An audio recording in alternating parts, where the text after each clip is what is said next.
नमस्कार साथियों, मैं हूं आपका होस्ट कुलदीप सिंह पुनिया और मैं लेकर चलता हूं राजनीति की दुनिया। राजनीति की दुनिया की बात करो साथियों, हरियाणा के अंदर सबसे ज्यादा राजनीतिक तौर पर मजबूत अगर किसी परिवार को कहा जा सकता तो वो देवीलाल परिवार को कहा जा सकता। अगर संख्या बल के आधार पर भी देखें, आज एक्टिव पॉलिटिक्स के अंदर सबसे ज्यादा सदस्य इसी परिवार के हैं जो हरियाणा में राजनीति कर रहे हैं। और जब से ओम प्रकाश चौटाला जी का निधन हुआ है, तब से एक चर्चा ने निरंतर जोर पकड़ा है कि अब परिवार को एक हो जाना चाहिए, एक ताकत बन जाना चाहिए।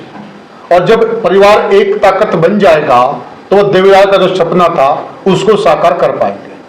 समय समय पर ये चर्चाएं चलती रहती हैं, परंतु यह जो चर्चाएं हैं ये कभी किसी समाधान की तरफ या किसी अंतिम पायदान पर जाती हुई कभी दिखाई नहीं दी। और अब इन चर्चाओं के बीच में एक चर्चा को जन्म दे दिया प्रदेश के पूर्व मुख्यमंत्री मनोहर लाल खट्टर ने। और उन्होंने कहा कि हम तो ये चाहते हैं कि देवीलाल परिवार एक हो जाए। और यहाँ पर काफी सारे लोगों को यह लगता है कि बीजेपी के मुख से ये बातें निकली तो कहीं इसके मायने हैं। क्या सही में बीजेपी चाहती कि देवीलाल परिवार एक हो जाए, या यहाँ पर भी कोई राजनीतिक एजेंडा है? ये सारी चर्चा हम लोगों को समझाएंगे वरिष्ठ पत्रकार और राजनीतिक विश्लेषक प्रद्युमन जोशीला जी। प्रद्युमन भाई राम राम जी। सभी दर्शकों को नमस्कार, राम राम।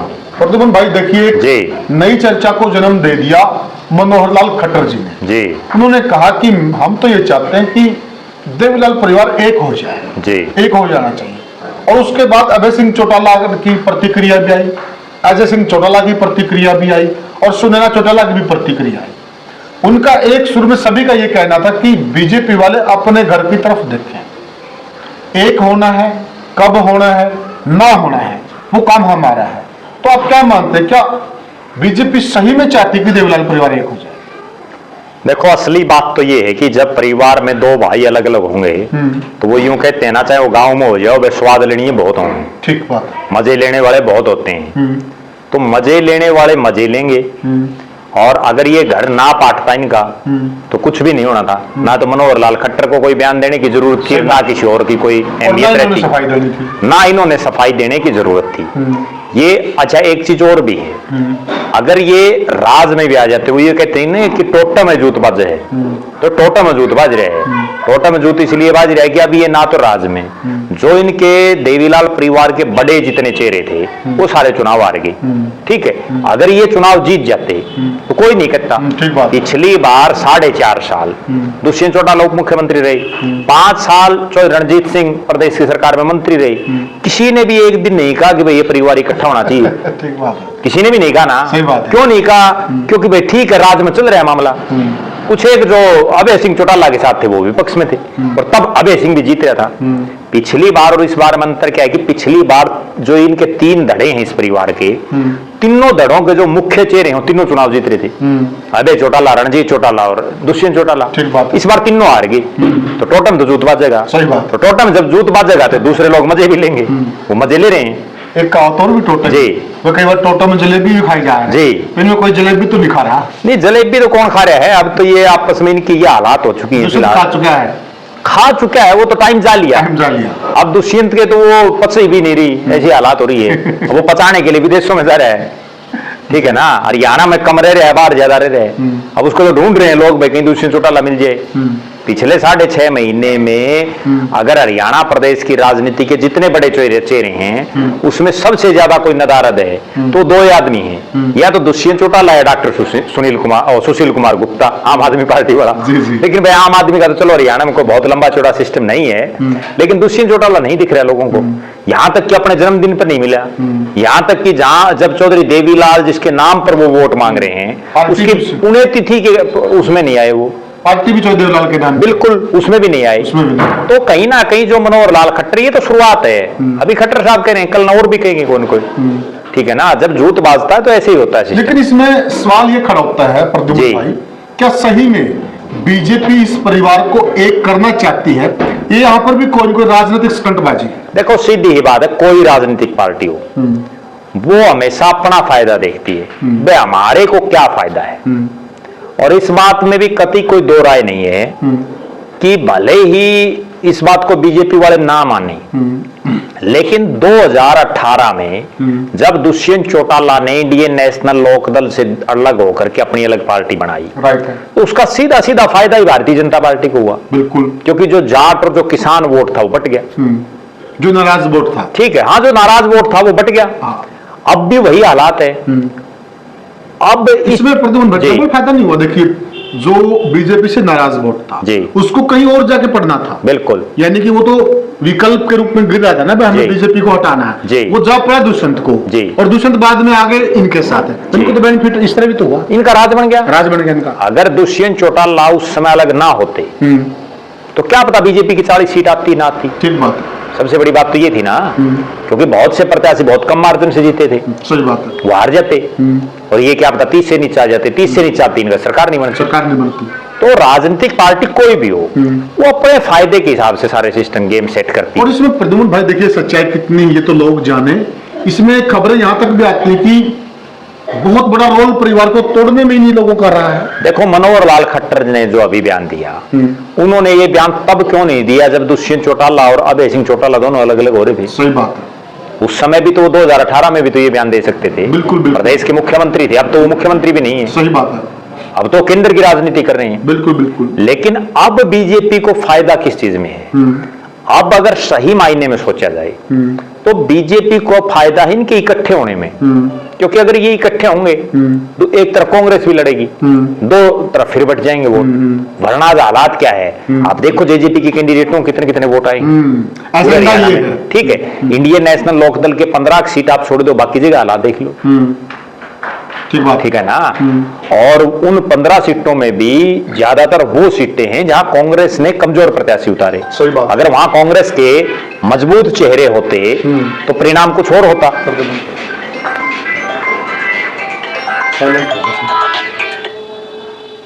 साइलेंट पे लगाया।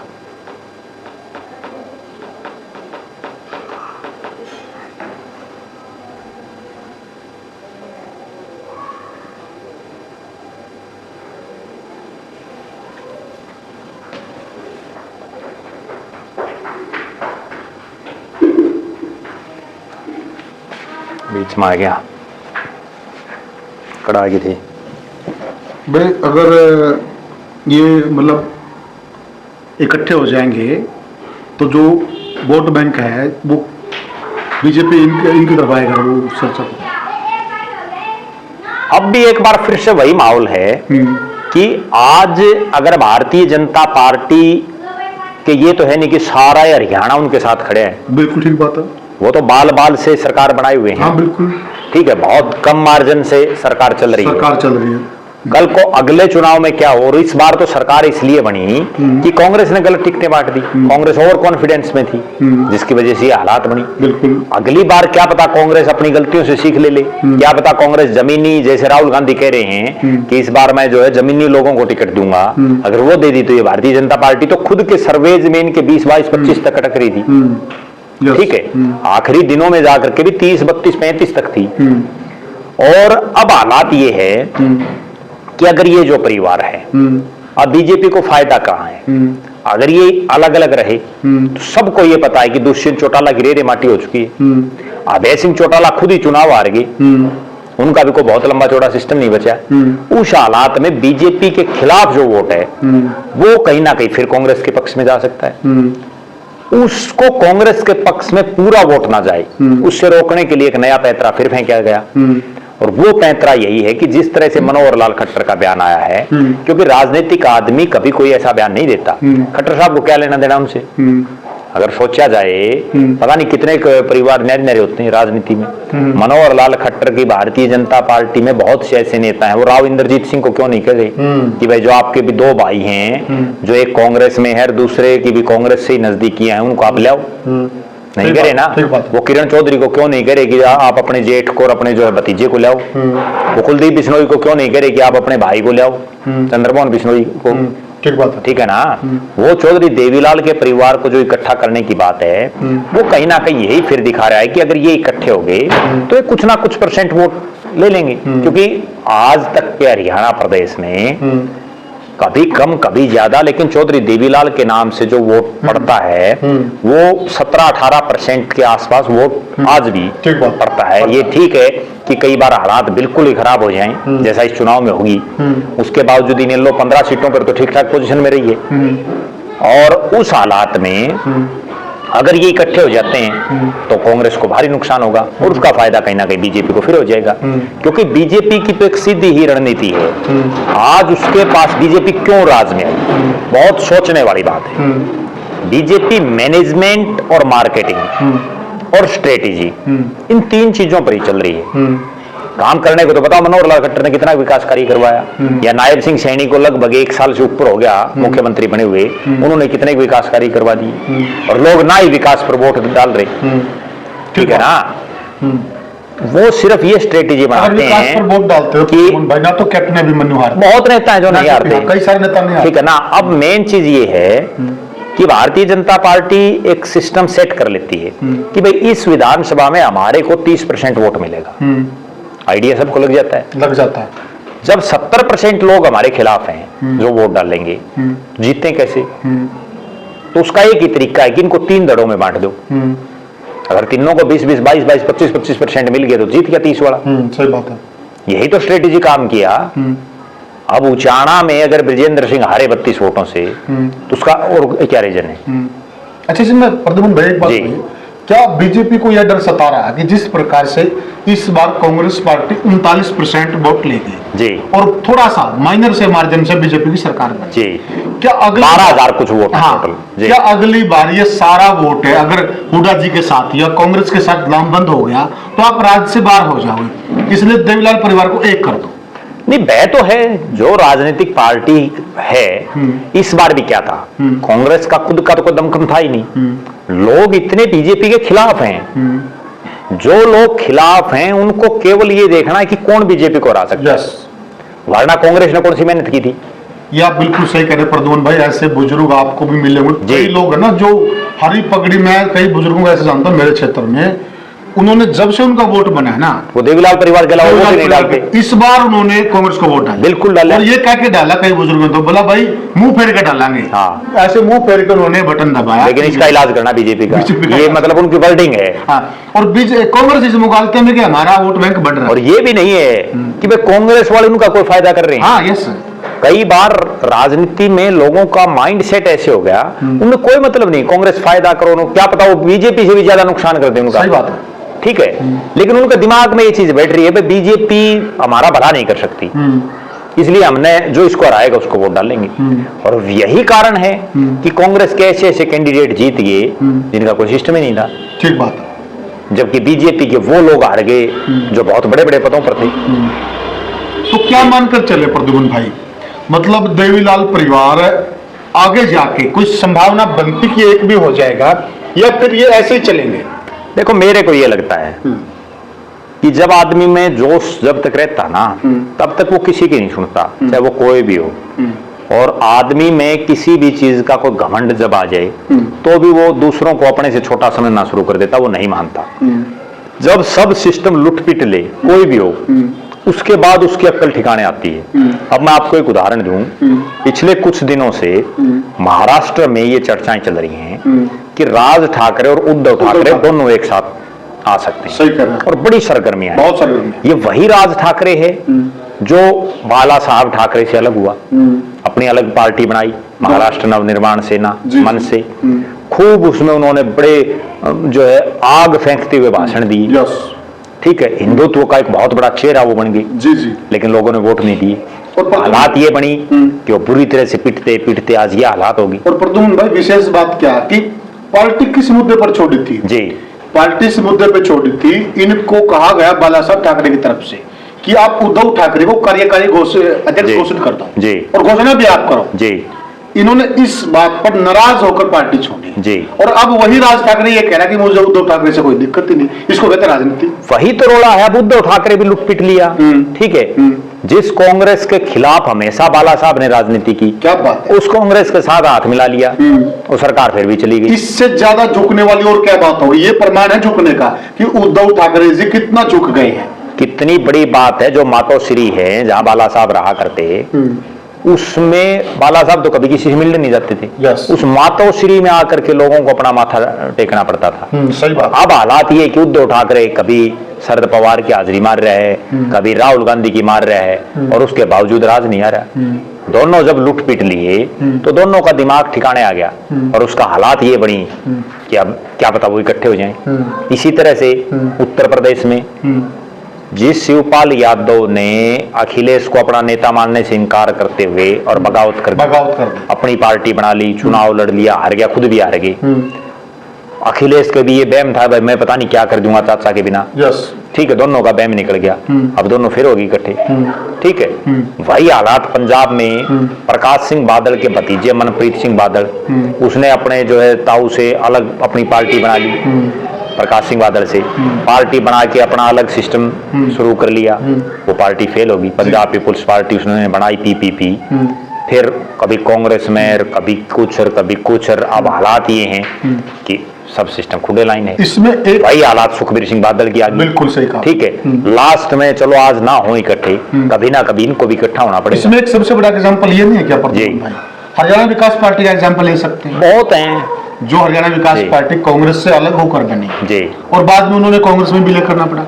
हरियाणा में तो ऐसा है, कांग्रेस को जिसने भी छोड़ा है, एक चौधरी देवीलाल के परिवार को छोड़ तो बाकी चाहे चौधरी बंसीलाल ने अलग पार्टी बनाई, उन्होंने भी मर्ज की, चौधरी भजनलाल के बेटे कुलदीप ने बनाई, उसने भी मर्ज की, राव वीरेंद्र सिंह ने बनाई विशाल हरियाणा पार्टी, उसने भी मर्ज की। और इसमें एक सहयोग और है प्रद्युम्न भाई, जो तीनों परिवारों का आपने नाम लिया, इन तीनों परिवारों ने पार्टी का विलय तो किया कांग्रेस में, और आज ये तीनों परिवार हैं कहां पर? सहयोग नहीं गजब का। सब अलग अलग राजनीति में समय के अनुसार बदलता रहता है। पहले क्या आज था, सारे बीजेपी में, पहले कांग्रेस में। पहले क्या था, देश में उस समय आजादी के बाद कांग्रेस ही मुख्यतः एक पार्टी थी, हालांकि बहुत सी और भी पार्टियां थी, लेकिन मुख्य रूप से तो कांग्रेस का ही राज था। तब सारे जो बड़े नेता थे या संघर्षशील लोग थे, सब कांग्रेस में थे। उसके बाद धीरे धीरे कांग्रेस से लोग दूरी बनाते रहे, क्योंकि एक जगह तो सारे रहेंगे नहीं। बीजेपी तो 1980 में बनी, उससे पहले जनसंघ था। ठीक है, बीजेपी बनने के समय सिर्फ 2 सीटें आई थी इनकी, बड़े बड़े नेता इनके हार गए थे, और उसके बाद धीरे धीरे और पार्टियों के लोग आते रहे। आज बीजेपी राज में है तो जरूरी थोड़े 20 साल बाद भी बीजेपी रहेगी, उसके बाद इस बीजेपी में भी 2 फाड़ कभी ना कभी हो जाएंगी। जितना बड़ा परिवार होगा उसमें आपस में मनमुटाव भी होंगे। अगर परिवार में घर में सदस्य ही एक है तो किससे अलग होगा? यही बात उन्होंने कही है सिंह चौटाला ने, बर्तन होंगे तो बाजेंगे। नेचुरल बात है, जिस परिवार में सदस्य ही एक होगा तो किससे अलग होगा? और जिसमें आप चौधरी देवीलाल क्यों ताकतवर रहे राजनीतिक रूप से, चौधरी भजनलाल और चौधरी बंसीलाल के मुकाबले भी क्यों ताकतवर रहे? एक मैं बहुत काम की बात बताता हूं। पहले हमारे समाज में क्या था, और दर्शक भी बिल्कुल ठंडी निगाह से देखें, जिस घर में 5-7 छोरे हुआ करते ना, उनका एक अलग ही दबदबा होता था।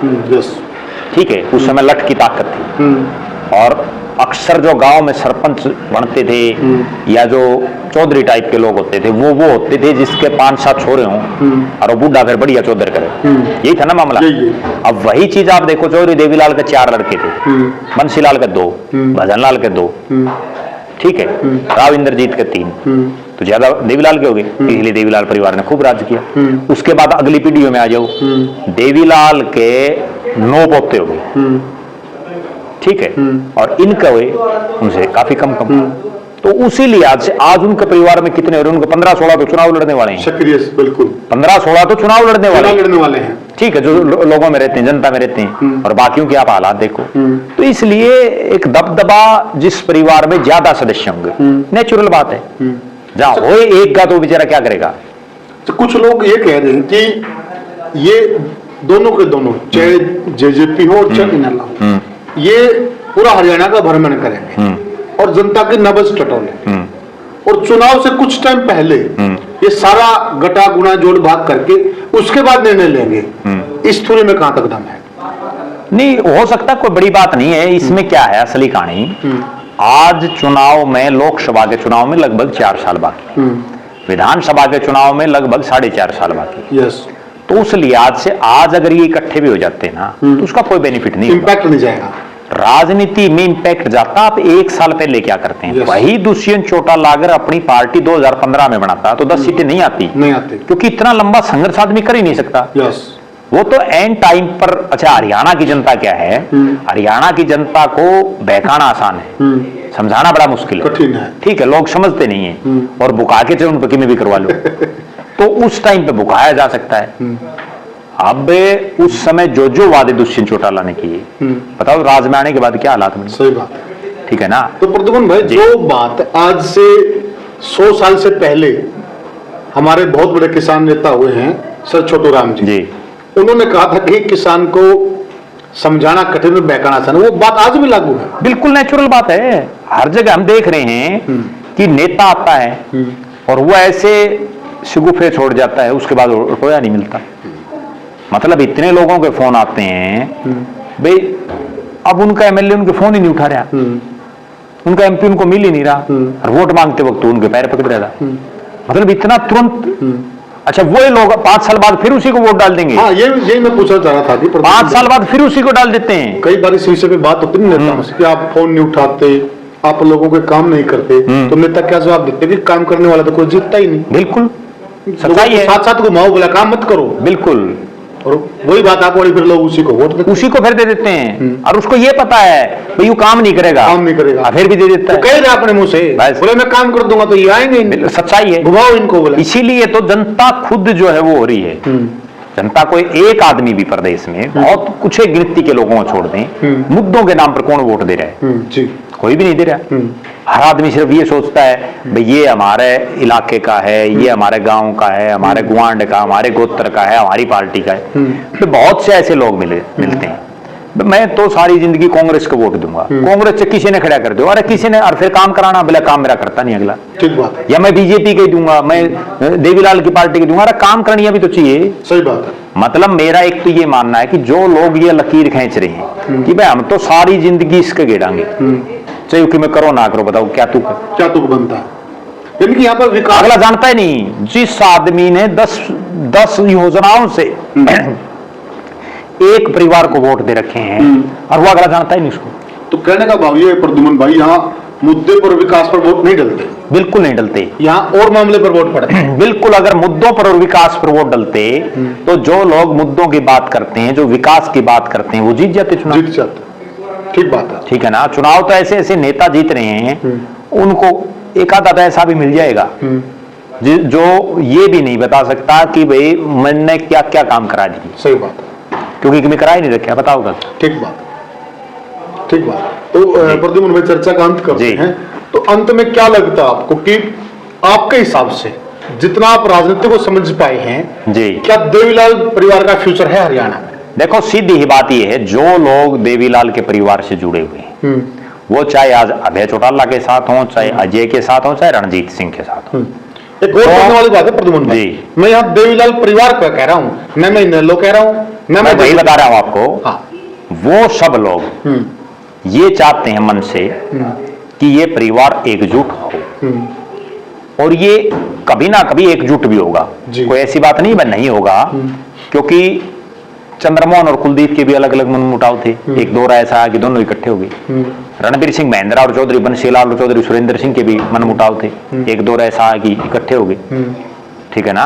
राजनीति में ये चीजें चलती रहती हैं, लेकिन आज के दिन जो लग रहा है, अभी दोनों अपना अपना ताकत प्रदर्शन करेंगे। ठीक है। अभी दोनों घूमेंगे प्रदेश के अलग अलग इलाकों में, और जब एक साल के आसपास समय बच जाएगा, उस समय दोनों परिवारों पर इतना प्रेशर होगा, दोनों तीनों परिवारों पर जनता का, कि आप इकट्ठा हो जाएं। प्रेशर तब पड़ेगा, और फिर उस प्रेशर में उनको इकट्ठा होने का फैसला भी लेना पड़ सकता, कोई बड़ी बात नहीं है। और अगर नहीं लिया तो फिर जैसी इस बार हालात हुई है वैसे अगले चुनाव में हो जाएगी। तो साथियों, क्योंकि राजनीति में सबसे बड़ी बात यह है, जनता क्या चाहती है। जनता क्या चाहती है? जनता जब ये चाहती है कि भाई हमने तो बकानियां पसंद है, तो बकाना वाला जीतेगा, काम करनिया नहीं जीत सकता। ठीक है। और अन्य उदाहरण है, जब जनता का दिमाग में ये चीज है भाई ये इकट्ठे तो हो गए तो वोट गेड़ देंगे, नहीं कौन गेड़ा, तो अगर इकट्ठे नहीं हुए तो यूं ही रहेगा। जी। तो साथियों, जैसा कि प्रद्युमन जी ने बताया कि देखिए, जनता तो चाहती है कि देवीलाल परिवार एक हो जाए। अब फैसला परिवार ने करना है, और परिवार फैसला करेगा सारे राजनीतिक समीकरण देखकर। आप क्या मानते हैं? आपके क्या सुझाव हैं?